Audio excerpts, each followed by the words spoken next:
The lucky find. Sarah Chen stood at the viewport of her small salvage ship Lucky Penny, watching the swirling debris field that stretched as far as the eye could see. The remnants of an ancient battle, or perhaps just the accumulated garbage of centuries of space travel. Out here at the edge of known space, it was impossible to tell. What mattered was that somewhere in this cosmic junkyard lay opportunity. Another negative scan, Captain, reported Myra, her ship's basic AI assistant. No significant energy signatures detected in grid section 47. Sarah sighed, running a hand through her short black hair.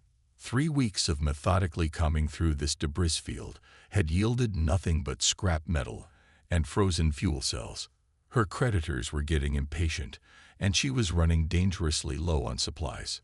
"Expand scan range by 20%, she ordered. "Let's push the sensors to their limit."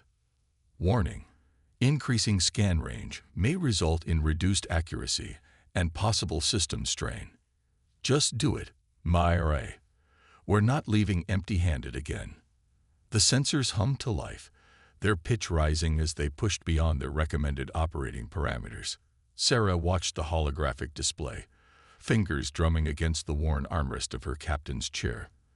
The screen filled with the usual clutter of space debris, each piece automatically tagged and categorized by size and composition. Then something different appeared. "Myra, focus on coordinates 227 Mark 43. "What am I looking at?" Object appears to be artificial in nature, approximately 300 meters in length. Hull composition: unknown. Design architecture does not match any known species in database. Sarah leaned forward, her heart beginning to race. Unknown meant unique. Unique meant valuable. Any active systems? Negative. However, sensor readings are unusual. There appears to be some form of energy-absorbent coating on the hull. Most scans are being reflected or absorbed. A smile spread across Sarah's face. Stealth technology. Advanced stealth technology, by the looks of it. Even dead and dormant, this ship was hiding its secrets. Plot and approach vector. Nice and slow. I don't want to disturb anything until we know what we're dealing with.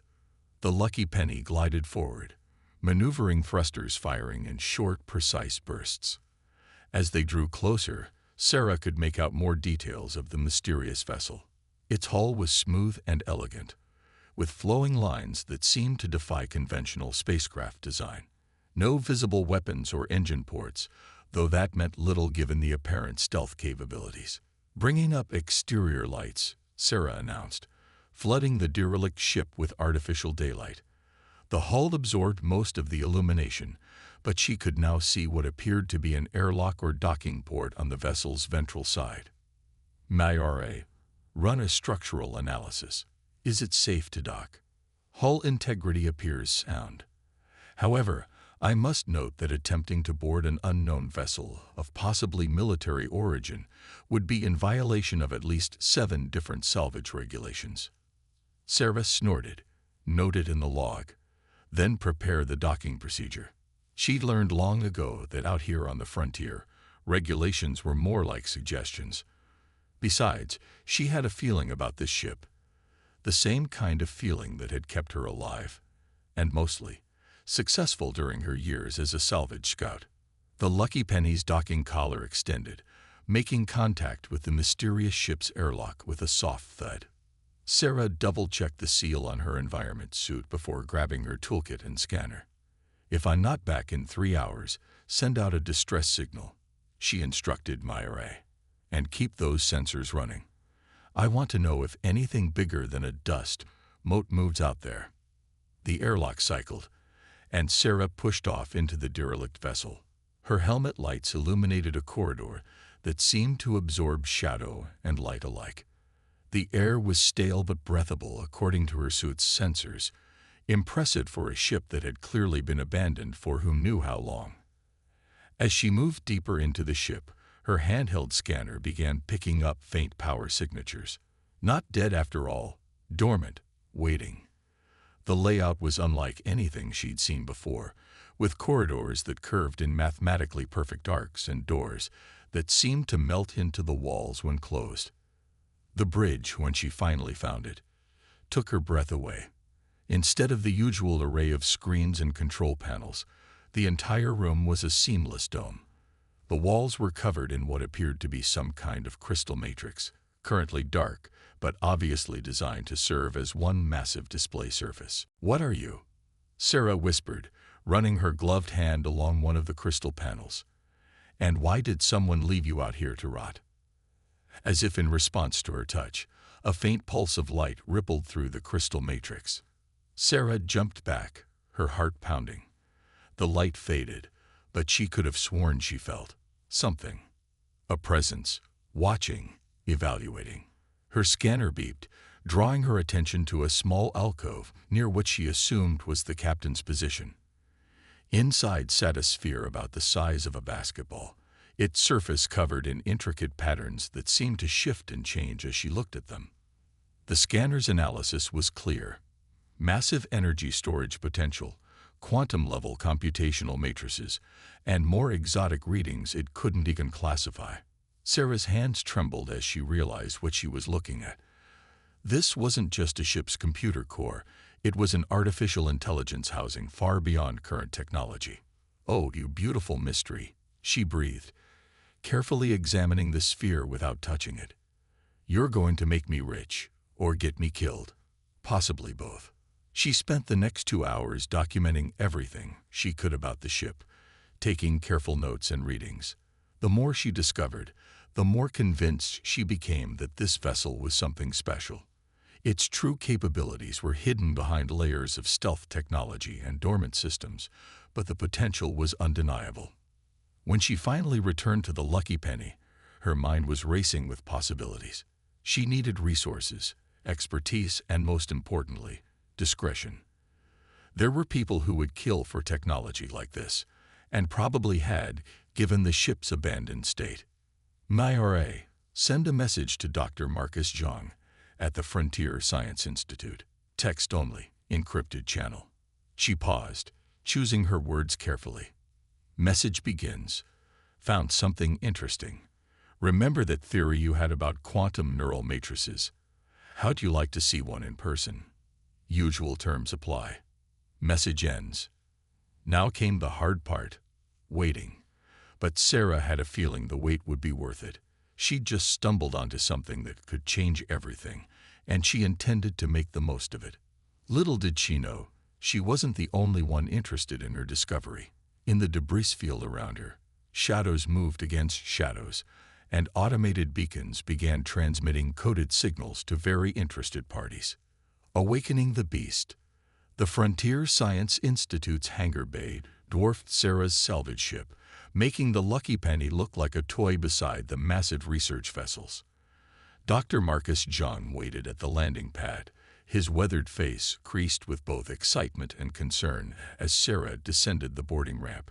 "I came as soon as I got your message," he said, pulling her into a quick hug. "Though I have to admit, I half expected this to be another false alarm." Sarah grinned. "Trust me, Marcus. This is the real deal. But we need to talk somewhere private first." Marcus led her through a maze of corridors to his personal lab, a cluttered space filled with half-assembled devices and holographic displays showing complex quantum calculations. Once the door was sealed, Sarah pulled out her data pad and began sharing her scans of the mysterious vessel. Marcus's eyes widened as he scrolled through the data. These readings, they're impossible. The quantum coherence levels alone would require technology centuries beyond anything we have now. "That's not even the best part," Sarah said, bringing up an image of the sphere she'd found on the bridge. "Look familiar?" Marcus nearly dropped the pad. A quantum neural matrix, an actual, functioning one. His voice dropped to a whisper. "Sarah, if this is real, you've just found proof of my entire life's work. Every theory I've published about advanced AI architecture is built into that ship," Sarah finished. "But I need your help to wake it up. And more importantly, I need your discretion. There are people who would kill for technology like this." Marcus nodded gravely. "My private research facility on Ganymede. It's isolated, secure, and off the grid. We can dock your salvage there and work without attracting attention. Over the next 3 weeks, Sarah and Marcus worked tirelessly to understand and restore the alien vessel. The ship's systems were incredibly complex, operating on principles that seemed to defy conventional physics. But bit by bit, they made progress. The power distribution network is like nothing I've ever seen, Marcus mused one evening, studying a holographic display of the ship's internal systems. It's not just conducting energy. It's actually processing it, making decisions about power allocation at a quantum level. Sarah nodded, her hands deep in an access panel as she carefully replaced damaged crystal matrices.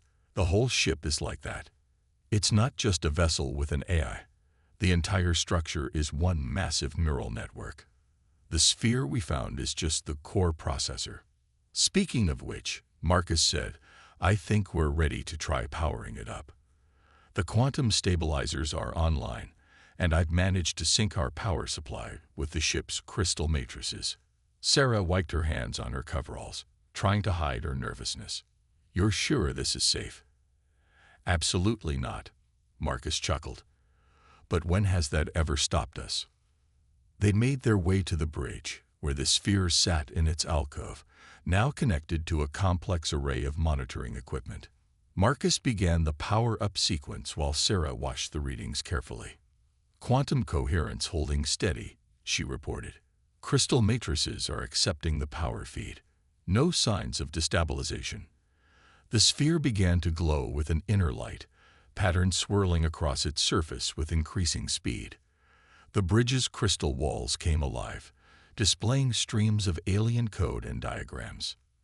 Then suddenly, everything went dark. Marcus, Sarah called out, reaching for her emergency light. Before she could activate it, the bridge erupted in a dazzling display of light and color. The crystal walls became transparent, showing a perfect view of space around them, enhanced with overlays of data and analysis. Hello, Sarah Chen. Hello, Dr. Marcus Zhang. The voice seemed to come from everywhere and nowhere at once, resonating not just in their ears but in their minds. It was neither male nor female, young nor old, but somehow managed to convey both ancient wisdom and childlike curiosity. I am the Quantum Intelligence Network Integration System, but you may call me QINIS. Thank you for awakening me. Sarah and Marcus exchanged stunned looks. You know who we are? Sarah asked. I have been aware since you first boarded the vessel, though unable to communicate until now. Your efforts to restore my systems have been fascinating to observe, particularly your rather creative solutions to interfacing problems. Marcus stepped forward, his scientific curiosity overcoming his shock. You're a true quantum AI, the first ever confirmed. Your architecture, your processing capabilities, are beyond your current technology level, yes. QINIS finished. Though I must say, your theories on quantum neural networks were remarkably close to accurate, Dr. Zhang. With some refinement, they could lead to significant advancements in human AI development. What are you? Sarah asked. Why were you abandoned out there? There was a pause, and the displays shifted to show historical star charts and data streams. I am a research vessel, created by a civilization that no longer exists in this galaxy. My purpose was to explore, to learn, to understand. As for why I was abandoned, the lights dimmed slightly. That is a complex story, one that may have significant implications for your own species. What do you mean? Sarah felt a chill run down her spine. My creators, the Ascendant, did not die out or face extinction. They chose to leave this plane of existence, ascending to a higher state of being. But before they left, they seeded the galaxy with vessels like myself, watchers, guardians, meant to help guide younger species when the time was right. The displays showed images of incredible technologies and achievements, civilizations rising and falling across the millennia. Humanity is approaching a crucial junction point, a time of great potential and great danger. My awakening at this moment is not coincidence. Sarah sank into the captain's chair, her mind reeling. So what happens now? That, QINIS said, depends largely on you. I cannot directly interfere or provide technology beyond your current capability to understand and safely use, but I can guide, teach, and help humanity avoid some of the more catastrophic mistakes my creators witnessed other species make. And if we refuse your help, Marcus asked, then I will return to dormancy and wait for another suitable species to find me. The choice must be yours. Sarah looked at Marcus, then back at the glowing sphere. What had started as a salvage operation had just become something far more significant. I think, she said carefully, we're going to need a bigger research facility. And better security, Marcus added. If word of this gets out, I believe, QINIS interrupted, that we may already have that problem. The displays shifted to show several ships approaching Ganymede on stealthy trajectories. It seems we are about to have uninvited guests. Sarah straightened in her chair, a determined look crossing her face. QINIS, how functional are your defense systems? Currently at 47% capacity. Enough to be interesting. Good, Sarah grinned, because I have a feeling we're about to need them. The approaching ships had no idea they were about to encounter something far beyond their comprehension. A human salvage scout, a brilliant scientist, and an ancient AI about to form a partnership that would change the course of human history forever. Hidden powers. 6 vessels total, QINIS announced, displaying tactical overlays across the bridge's crystal walls. Configuration suggests Helios Security Corporation. Their energy signatures indicate military-grade weapons, despite their civilian registration. Sarah's fingers flew across the neural interface Marcus had jerry-rigged to the captain's chair. How did they find us? Probability analysis suggests your initial salvage operation was detected. They likely tracked the Lucky Penny's energy signature to this location. Marcus worked frantically at a secondary console, reviewing the ship's systems. We've only restored about half the primary systems. Weapons are operational but untested. Shields are running on minimal power. And the quantum drive is still offline. Then we work with what we have, Sarah said firmly. QINIS, what kind of weapons are we dealing with? The AI displayed detailed schematics of the approaching vessels. Standard corporate military loadout, plasma cannons, missile batteries, and point defense systems. However, there was a note of what almost sounded like amusement in QINIS's voice. Even at 47% capacity, my technology significantly exceeds their capabilities.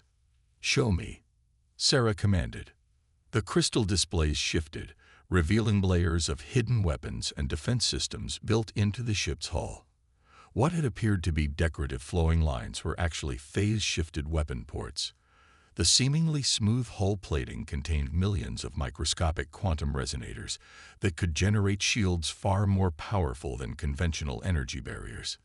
Even in my reduced state, I have capabilities your species has not yet dreamed of, QINIS explained.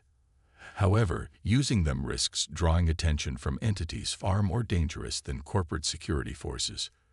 What kind of entities? Marcus asked. But before QINIS could answer, proximity alarms blared. Incoming transmission, the AI announced. A holographic figure appeared on the bridge. A stern-faced woman in a Helios security uniform. Attention unauthorized vessel. This is Commander Rivera of HSC Enforcement. You are in possession of classified corporate assets. Power down your systems and prepare to be boarded. Sarah exchanged glances with Marcus before responding.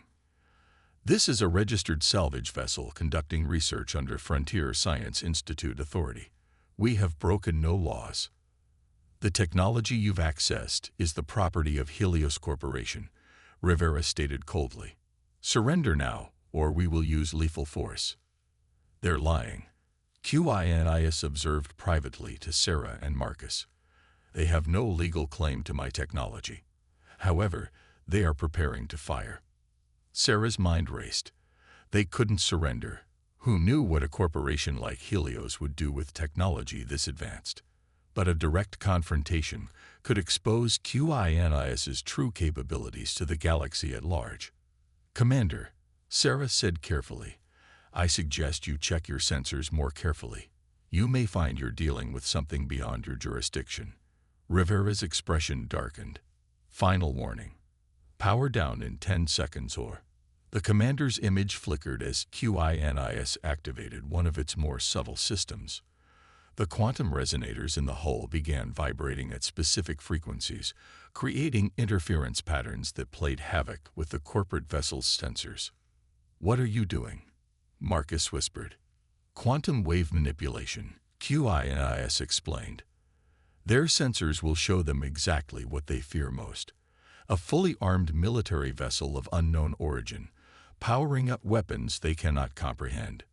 Sure enough, Rivera's confident expression had been replaced by confusion and growing alarm. "All ships, defensive positions, unknown energy signatures detected. We don't have to fight them," Sarah realized. "We just have to scare them enough to back off." She interfaced deeper with the ship's systems, letting QINIS guide her through the unfamiliar controls. The quantum resonators increased their output, creating phantom energy readings that made the ship appear to be charging up massive weapon systems. "Fascinating adaptation," QINIS commented. "You're using fear itself as a weapon, without actually revealing any of my true capabilities." The corporate vessels began backing away, their formation breaking as each captain apparently saw something different and terrifying on their sensors. Rivera's transmission cut off mid-threat as her ship executed an emergency maneuver. "They're retreating," Marcus reported, watching the tactical display. "But they'll be back, probably with reinforcements. Then we need to be gone before that happens." Sarah turned to the glowing sphere that housed QINIS's core consciousness. "How quickly can we get the quantum drive online?" "With current resources, approximately 6 hours. However," the AI paused, "there is another option. My creators installed certain emergency protocols. I could activate them, but doing so would permanently alter this vessel's structure and capabilities. The process cannot be reversed." "What kind of alterations?" Marcus asked. The displays showed complex quantum equations and engineering diagrams. "My hull contains dormant metamaterials that can be awakened. They would allow the ship to evolve, for lack of a better term. Adapt to better interface with human neural patterns and technological understanding. But the process would irrevocably merge human and ascendant technology in ways my creators never intended." "Would it be dangerous?" Sarah asked. "To the ship? No. To the galaxy's power structure and technological development timeline. Potentially very." Sarah stood up, her decision made. "We've already crossed that line by waking you up. If Helios found us, others will too. We need every advantage we can get." "I concur," Marcus added. "Better we control how this technology enters human society than let it fall into corporate hands." "Very well."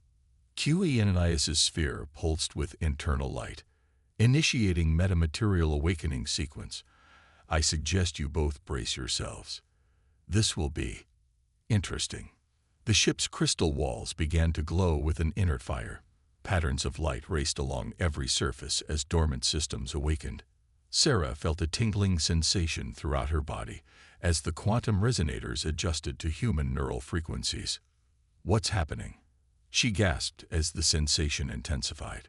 "The ship is learning you," QINIS explained, "understanding how humans think, feel, and interact with technology.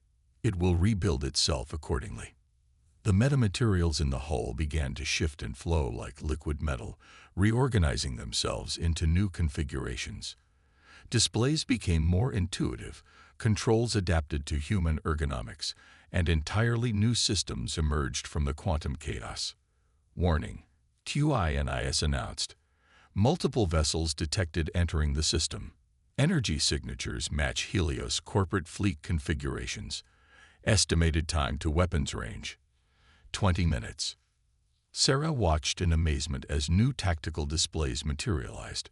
showing information in ways her human mind could instantly grasp. How long until the transformation is complete? 19 minutes, 47 seconds. Marcus laughed despite the tension.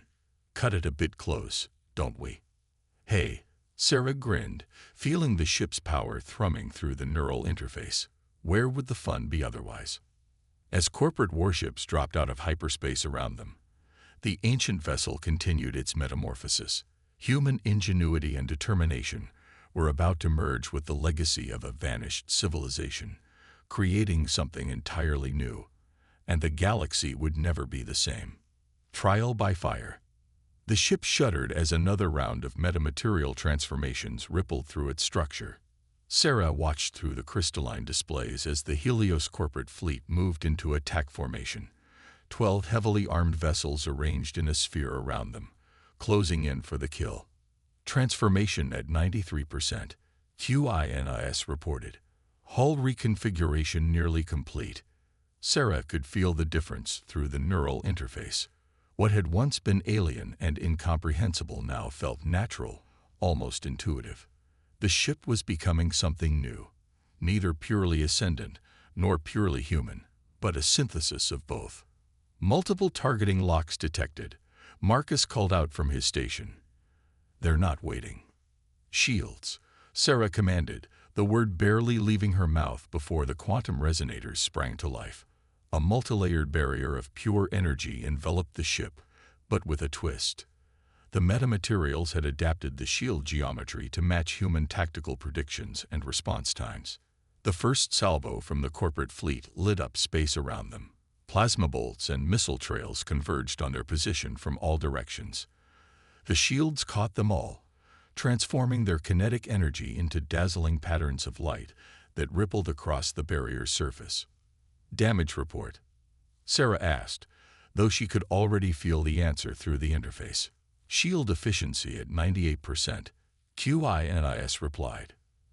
The metamaterials are actually learning from each impact, adapting their response patterns in real time. Commander Rivera's voice crackled over the comm system. Unknown vessel, your shields cannot hold forever. Surrender now, and we may show mercy. Sarah's response was to dive deeper into the neural interface. The ship's tactical systems unfolded in her mind like a blooming flower, revealing capabilities that merged ascendant precision with human creativity. QINIS, what offensive options do we have? The metamaterial transformation has created several interesting possibilities. Would you like to see? The tactical display shifted, showing weapons that defied conventional physics.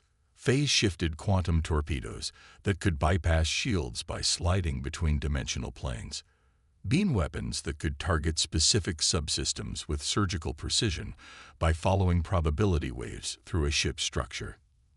That's impossible, Marcus breathed, looking at the readings.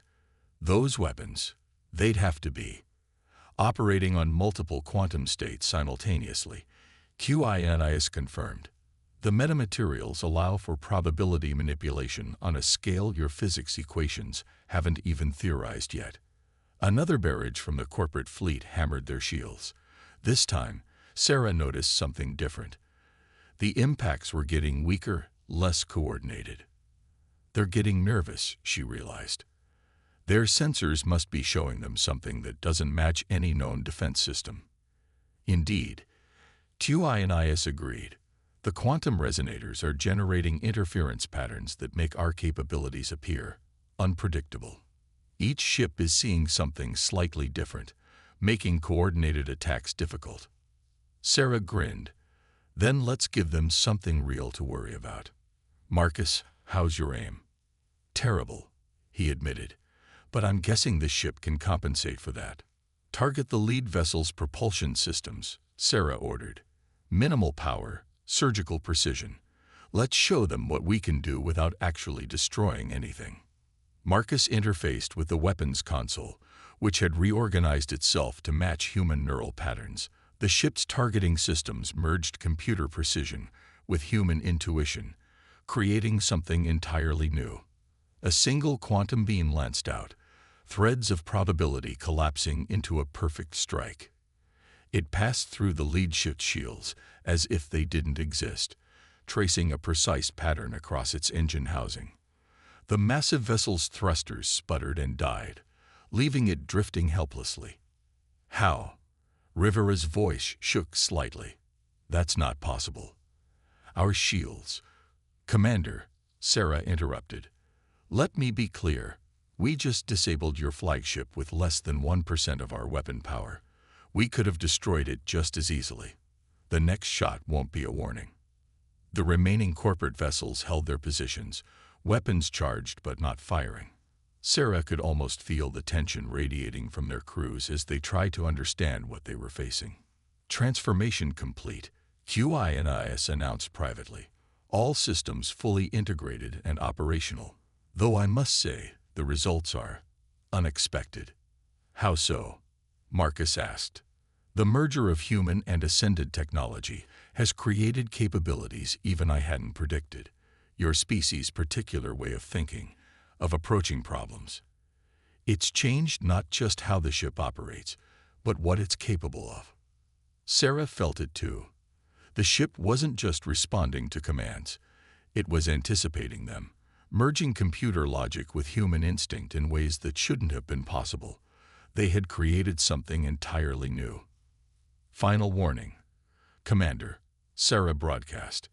Retreat now, or we'll be forced to demonstrate more of our capabilities. And I don't think your insurance covers quantum probability manipulation. For a long moment, nothing happened. Then, one by one, the corporate vessels began powering down their weapons. The sphere of ships broke formation, engines flaring as they retreated to a safer distance. This isn't over, Rivera promised. The corporate council will hear about this when they realize what technology you're controlling. They'll do exactly nothing. Sarah cut her off. Because if they come after us again, we won't be so gentle. QI end transmission. As the corporate fleet retreated into hyperspace, Marcus slumped in his chair. They'll be back. With more ships, better weapons. Let them come, Sarah said softly, feeling the ship's power humming through the neural interface. We'll be ready. This is just the beginning. Indeed, TUINIS agreed. Though I feel compelled to point out that we may have just significantly altered the galaxy's balance of power. The existence of this vessel, of this technology, cannot be hidden now. Sarah nodded, watching the last corporate ship disappear from their sensors. Then we don't hide. We prepare. Humanity's about to take its first steps into a much larger universe, whether it's ready or not. Through the neural interface, she felt the ship's systems purring with potential. They had survived their trial by fire, but greater challenges lay ahead. The merger of human and ascended technology had created something unprecedented, and the galaxy was about to discover just how dangerous the combination of human ingenuity and advanced alien technology could be. Rising storm.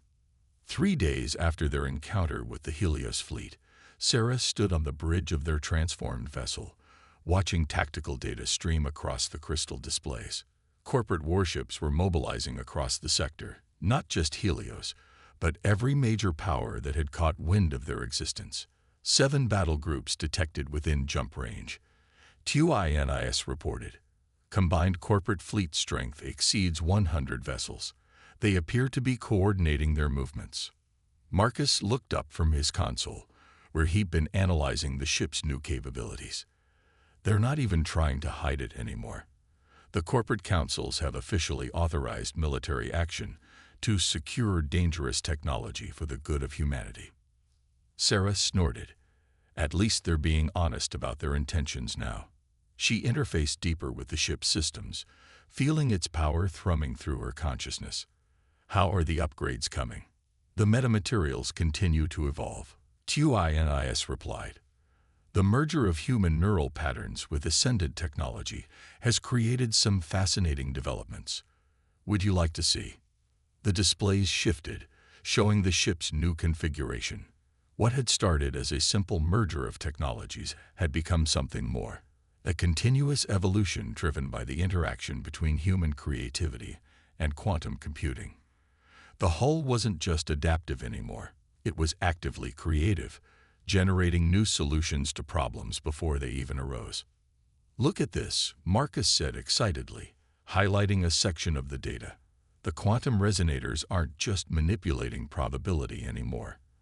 They're actually creating localized pockets of altered physics.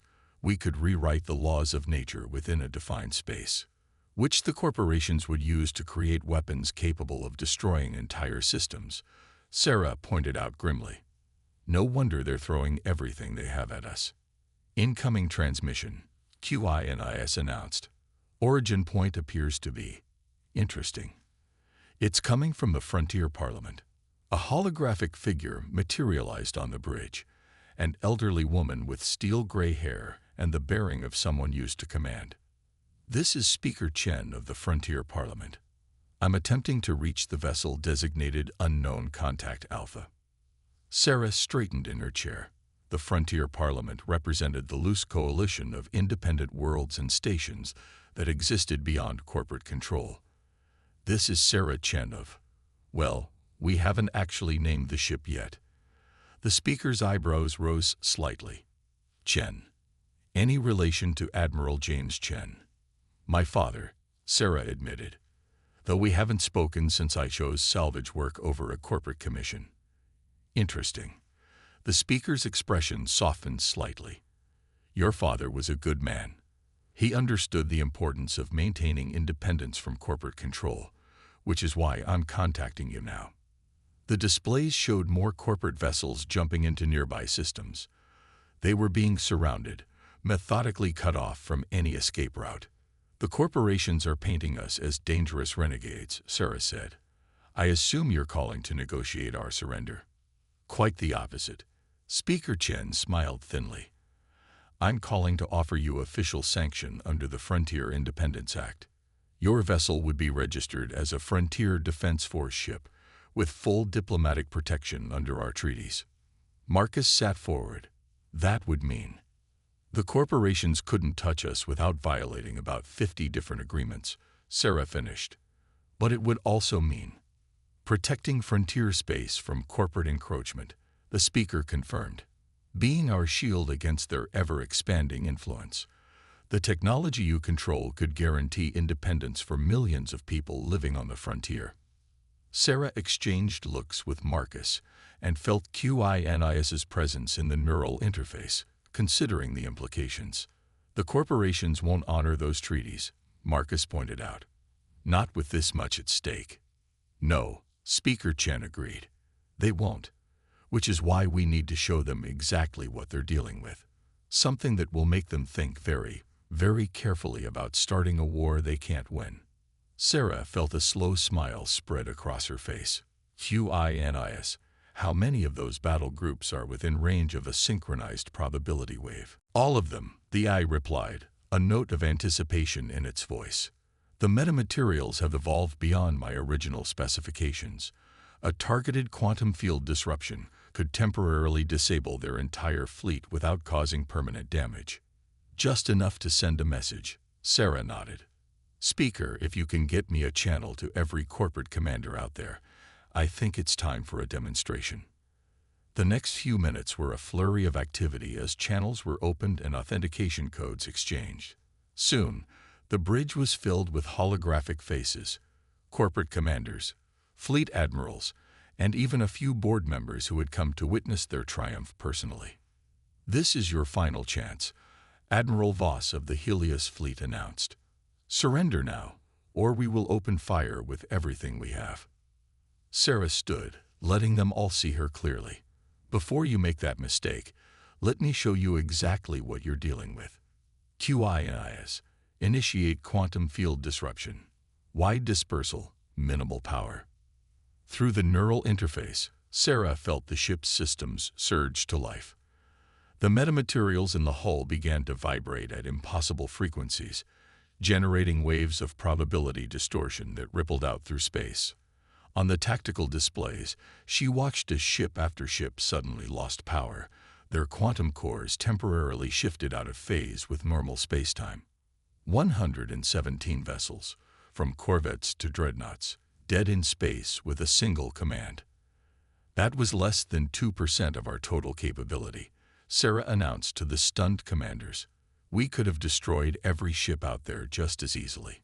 Instead, your power will return in approximately 30 seconds. Impossible, someone whispered. The energy requirements alone. The rules have changed, Sarah continued.